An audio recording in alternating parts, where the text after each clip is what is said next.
All right. Sylvia asks, what about VR, virtual reality, AR, augmented reality? What industries do you see that tech affecting most dramatically and when? And we had some Industry's interesting. really interesting demos at the Launch Mobile Wearables and IoT conference we did together last week. Mm-hmm. What do you think are going to be the interesting things? Let's take VR first or AR, whichever order you want to take them in.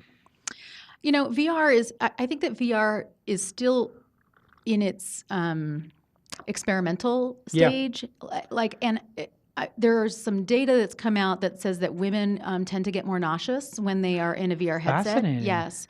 So it's really not yet at the level of smoothness that I think is going to bust through anything. So I don't think any industries need to worry about being disrupted yet. Right. I guarantee that there's a ton of money getting poured into research, scientific research, to figure this out. Yep. I think that there's going to be a lot of medical application for VR. Yeah.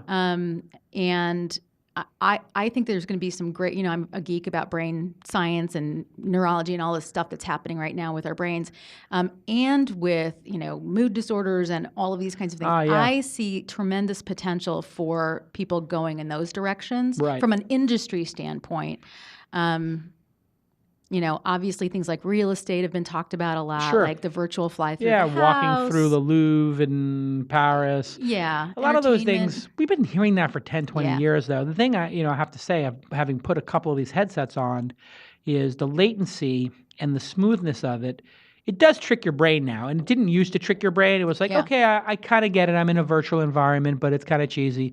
Now, I was putting golf balls, and after putting like maybe 5 or 6 times, I actually felt like I was golfing. Really? And my brain started to think I was golfing, and I was putting, and they were like, okay, yeah. And I was like, no, I just want to putt a little more. I'm enjoying this. Yeah. So what's different about that than a lot of the experiences we've been seeing is that you're actually taking a physical gesture and doing it repetitively. Yeah. And I wonder if that's helping to make it more immersive. That's probably it. I was in a flow zone with it. And then they had me on a shooting range.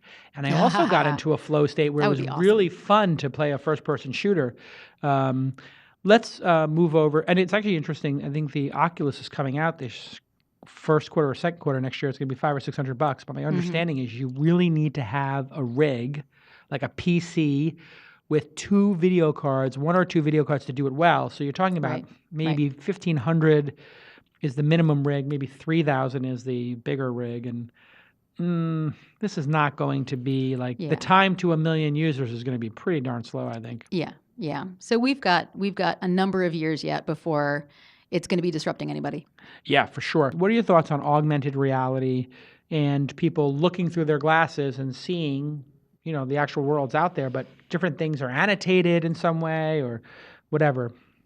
So I think that, again, I'm going to go back to the humans are weird, and I think that there's going to be a lot of ick factor when you have something that one person in an environment is utilizing, like the Google Glass effect, when everybody else doesn't know what that thing does. Even if it's totally innocuous, it's still so a wearable on your face that's augmented reality might.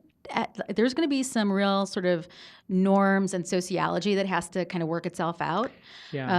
But then something that's augmented reality, like heads-up displays, or depending on where you draw the line of the definition there, like how do I overlay some kind of real-world thing on top of an experience that we're already having that others can share with me? That gets a little less. There's creepy. A little less human resistance to that. Yeah, the Google Glass seemed to be like they called people glass holes, and it was like you're wearing these things into a bar, you're wearing them on the dance floor. It's like, I don't think people really want you recording them from your first person perspective dancing. It's one thing if you have a GoPro on your helmet and you're skiing, but it's another thing if you wear the GoPro helmet into the party. People are like, you can take the GoPro off now. You're not like coming down the mountain on a double diamond or something. It's a little bit weird. That's right. And that kind of, the device sort of fell on its face. Nobody's really using it, but it's got industrial applications where when people are, and the same thing with a lot of the augmented reality, if people are working on, say, an engine for a plane, to see the schematic of the plane, that stuff is kind of mind-blowing. Yeah. And then combined with the input of, hey, you can put your hand in the air, and we saw different versions of this where lasers or radar are actually picking up where your hand is, and you're actually moving the dials and stuff like that just by moving your hand in the air.